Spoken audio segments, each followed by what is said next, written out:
Actually, our Honorable Home Minister had to come here in the morning, and we were all waiting for his coming, but there was some very urgent task for which he couldn't come, and he has sent his best wishes for this conference, and he also asked me to convey to all of you that is, he's keeping a very, very close this thing about the NIA's activities, and he's quite satisfied about the good work that you're doing, but he still feels that there's plenty that can be done, and there's greater challenges that lay ahead for you. Well, friends, since I have come here on a very short notice, but this is a subject, and to be honest to you, is just being within the family. So I can talk to you what I feel about the whole thing. So the first question that comes to my mind is that why are we here? Why are we all?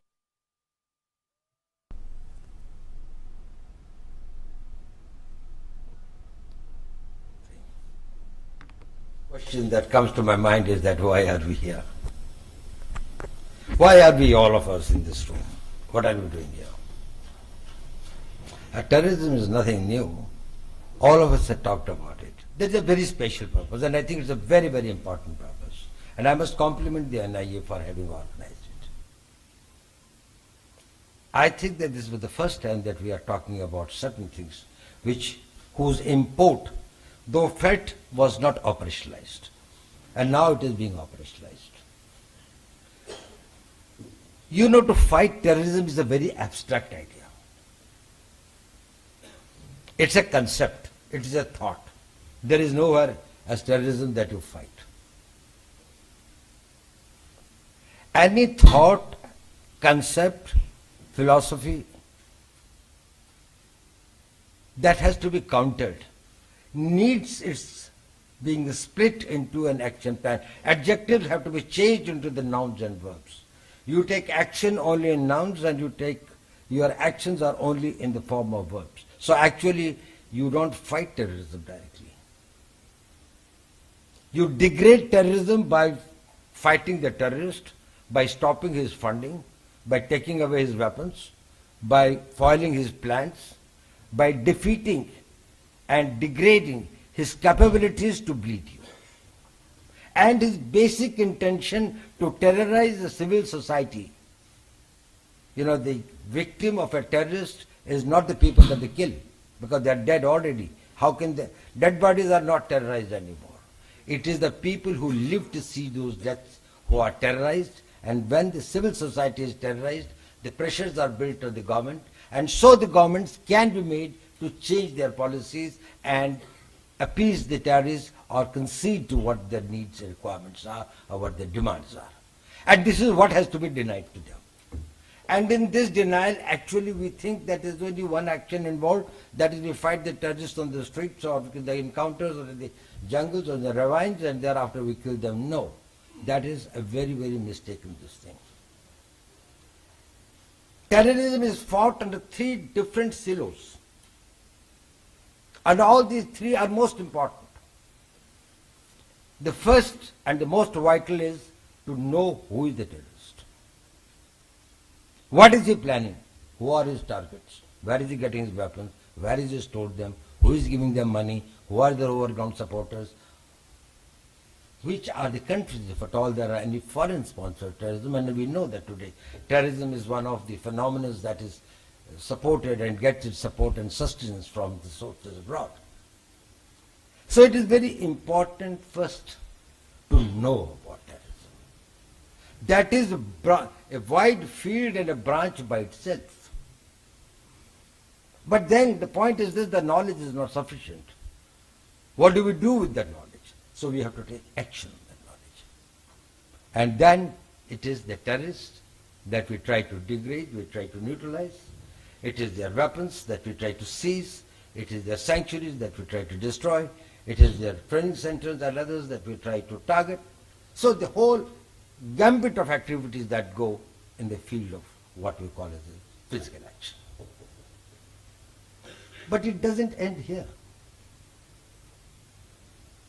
There are a large number of knowledge that is left and the evidence that is left that has got to be taken, particularly in a democracy, to the court of law, and we have got to find that what action we can take against those people who are either left out, who have been providing them shelter, support, ideological guidance, and also some of them who have been the active members of these terrorist groups. This is the most important aspect which in the long run finishes terrorism. Proactive and a preventive intelligence only leads to your taking the counteractions that will minimize their activities or that will be able to contain the degradation that or the harm that they can do. Physical action only counters what is present. But what is future ultimately is decided by what the investigations in these cases are do, what in the court of law we are able to this thing, and we are able to establish them as the criminals. And this is what we are here for. We are here to, one of the problems of fighting terrorism is this, that these three silos do not merge with each other. They work not in tandem, but work separately, even when they work very, very efficiently, what the army might be doing in J&K, and probably what RNAW might be doing or IB might be doing in some other theaters, and what the NIA might be doing, probably where is the connect? And most importantly, what all of you are doing in your respective states, that is the most important thing, because you are the first responders. You are the first people actually who face at the cutting edge level the terrorism. You are the one who fight it and who also bear the brunt of it. And the responsibility of saving the civil society lies squarely on your shoulders. And that is the main target of the terrorists. So the role of the states is extremely important, and here in the next 2 days, what I would expect, and I am very sure that with the very stalwarts and very experienced people here, try to focus on what is there that we can contribute to each other. When you work in convergence and you complement each other, it is not something that you add to each other, you multiply, that becomes a force multiplier and not a force additional. It does not only add to your this thing, it multiplies it. I am very happy that most of the states are now having their ATS and the STFs and other specialized things who have got the dual advantage, and that was my own view for a very long time. That is, could there be that the country could have one single counter-terrorist agency which could have all the three components integrated and merged with that, but for some reasons that hasn't happened. But in the states, your STFs are collecting some amount of the intelligence also, and they are taking physical action, and if they can contribute also to the investigation of the cases, probably that will help. Now I'll tell you how it is important. And I won't take too much time because you are all experienced officers, you understand. Actually, the process of investigation or the evidence starts getting collected right from the time when the intelligence people are collecting their intelligence, either through the physical sources or through the technical sources or through the human assets. The only thing is this, for the sake of the success of the operation and secrecy, it cannot be shared. But the fact that they have got to be made alive to this thing, that this is a very potential source of evidence at some stage. If one of my sources brings a diary to me, and in which he shows all the details of the plans and the numbers and the telephone numbers and connectivity, probably I think it is my seized property or it is my property, this thing like that, and I work on that. We do not think it has got a great evidentiary value sometime, and it has got to be utilized. In what way it can come, how it will this thing, that will have to be seen. But anyway, that's only preliminary. But thereafter, even when the physical action takes place, there is plenty on the scene, which either gets destroyed or ignored. There may be some papers, there may be diaries, there may be computers, there may be some documents, even some clothes that they are wearing, some stains of blood, many things. That probably could be this thing, which are destroyed, ignored, or something like that. By the time it really reaches to those people in the police station who have to do the investigation, probably they are not also that well trained about the investigative practices, that is, they are not able to do this thing. And then by the time it comes to your specialized branches, maybe STF or the crime branch in the states, or to the NIA, actually much of the evidence has been lost. So it is very important that the this aspect of it, that the investigation also is also the most and the final this thing on which we have to fight and defeat terrorism. But this also has got another point. Let the people sitting in this room talking about terrorism not think that they are only investigators. They are soldiers against terrorism. You are as much, whether you are posted here or you are posted in the BSF or ITBP or CRP or any other organizations fighting terrorism anywhere.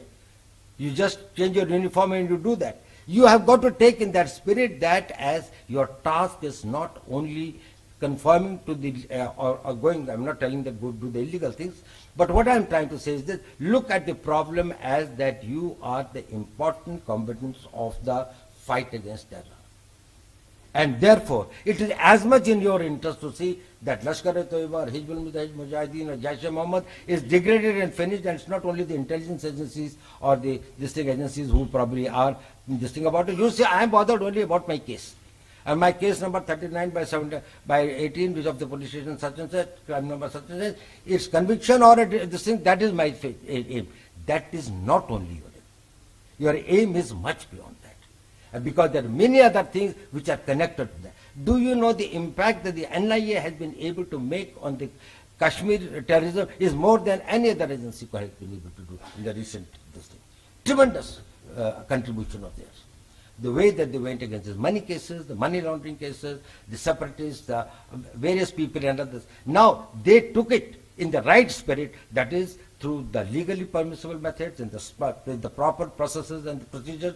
They have followed the cases very diligently and very intelligently, and they have pursued the matters, which has put the pressure at the right places. And the persons who were the mercenaries or the persons who were being paid by the foreign agencies, they probably had to control their activities or stop their activities to some extent. But their efforts have not abandoned, they are continuing, and therefore the challenge continues. Now, why is it a challenge? It is a challenge for three reasons. After all, it's like any other crime. At the end of it, when NIA investigates a crime, it is like any other crime, which is, it may be a heinous crime, but it is a. So what makes it specially challenging, a special challenge? First is this, that the terrorism in India and also in many parts of the world, here in India, it is a state-sponsored terrorism. Now, when I say state-sponsored, it is not only that they provide recruits, they provide training, they provide weapons, they provide ideological things, they give them intelligence, they say the targets and others. No, more than that. They also give them the higher degree of deniability and the resources and the technology by which the investigation agencies are not able to figure them out or degrade them or find their tentacles, because that can seriously impair and weaken the movement. So the state sponsorism, it is just like if a criminal, as it is a dreaded criminal, but or somebody powerfully supporting. When some powerful people start supporting, a state starts supporting the criminals, and some of the states have mastered their this thing and that. And here, in our case, the Pakistan has made it as a part of its, as an instrument of state policy. So that makes it a very great challenge. The second is the technology. The accessibility of the high technology makes the evidence and collection of evidence very, very difficult or more complex. The third is the approach of the judiciary is to treat the terrorism cases at par with the cases of ordinary crimes. They apply the same benchmarks and the standards. Building up the evidence, for example, say in a case you can get many eyewitnesses. Where do you bring the eyewitnesses in terrorism cases? Firstly, there are very few eyewitnesses. These are not the things that are done. And secondly, who will dare himself and take this thing of it, he, his family, this thing, it is very, very difficult for any ordinary citizen to come in the court of law and depose against a dreaded Jaish-e-Mohammed or a Lashkar-e-Toiba terrorist. So these are the things which makes it the great challenge, and that's why I compliment all of you and I compliment the NIA that they have withstood this challenge and have been able to bring about those successes and glories in the future of it. But what is going to be the future? Are these challenges going to become less or more, or we have reached a plateau and we can probably get satisfied that, well, whatever has happened and now we are probably pretty well? No, certainly not. Actually, it's just a beginning of a much more difficult period. What is happening is this, that wars are increasingly becoming cost-ineffective instruments of achieving your political or strategic objectives. Nobody can afford the wars these days because they're cost ineffective. They're very, very expensive, not only in terms of the money, but also in terms of the lives that would be lost. But the most important thing is that you are not sure of the victory. Even in spite of the fact that you have got a superiority in terms of your resources, in terms of your weapons, in terms of your technologies, you are not very sure whether the Americans with all their strength could get what their political or military objectives were in Vietnam, or the Soviets could get it in Afghanistan, or the Americans. So it's no guarantee for that. So increasingly the reliance from the instrument of war is to instrument of covert action. And in the instrument of covert action, terrorism, and it's not only the terrorism is only one of the manifestations of the covert action that the adversarial powers will be using against it. It will take many forms, and it is taking many forms. We can talk about it at some other point, but here we are talking about terrorism. But terrorism is one of the important ones. It is a low-cost, sustainable option. And it bleeds the enemy much more than probably even the war. And it can do it over a prolonged period. So therefore, as the world becomes more complex, as there are more strategical, geopolitical complex relationships that emerge, and wars become not an option to achieve it, that you will find that there are increasingly the use of terrorism. And when that will happen, if we have to defend ourselves, the responsibilities on all of you will be much greater. So what to do? I think this is what should be the focus of your conference here. Come out with some specific, doable, something within the time frame that can be done, with the timelines, who should be doing what. What is there that we want the government to do in the ministries? What is that at the policy level we want to change? What is at the executive level in terms of your training, in terms of your equipment, in terms of your resources, in terms of your connectivity? For example, I think one of the important things is how do you bring about greater convergence? And this convergence is between the center and the states, between the different organs of the people who are fighting terrorism, including, for example, for that matter, the media. The media is a very, very important organ to fight terrorism. Why do terrorists kill? You know, as Margaret Thatcher had said, that if the terrorists take action and the media is quiet about it, terrorism will end. They do it for publicity, because then only you can terrorize people. If 10 people are killed somewhere in a very gruesome way and nobody comes to know about it, nobody is terrorized. When somebody's son is kidnapped and then killed while going to school by a terrorist, then a mother who is probably 500 miles away from there, she gets terrorized. Could it happen to my son also? But if it doesn't know about it, it doesn't happen. Is it that is we have to change our media policy, we have to be more transparent with them, tell them and take them into confidence? Since we can't tell them many things, and since we don't tell them many things, they probably speculate and at times give us the information and carry the information, which creates terror in the society rather than prepare the society to fight terror. So the perception management is also an important part. There are many other aspects that you will have to see. Is there that anybody who is dealing with the terrorism, there has got to be somebody authorized and trained to interact with the media and let them the first to give their idea, give their facts of what exactly had happened and in what way it has happened, why it has happened and what can be done and what the government is doing about it. Probably they will be very supportive. Whenever you have taken them into confidence, they are very, very supportive. Because they want the society to know the right thing. Everybody has known that the bomb blast has taken place. And they say, if you don't give them any figure, well, they think that probably 500 have died. You tell them, no, only 2% have died. Yesterday there was, I think, one small infructuous blast, which actually couldn't take place. It was on the CRP, this thing, probably it had gone about 200 meters away, ahead, before the blast physically took place. So there is this thing about this media policy or something. Similarly, working in the different silos, probably what can be the other change in their standard operating procedures, that is, in case there are intelligence reports, is it that the part of this intelligence reports are shared with the concerned states and things like that in a way that they can operate and prepare themselves for that. Similarly, about the use of technologies, building about your data banks, sharing of the data banks. I hope that now that the new grid is coming up and now that the greater connectivity among the police forces, that will improve the matter. Also the legal empowerments. Well, some of the things have been done, and I have been given some legal empowerments by the government, and the government is quite determined and committed to do everything possible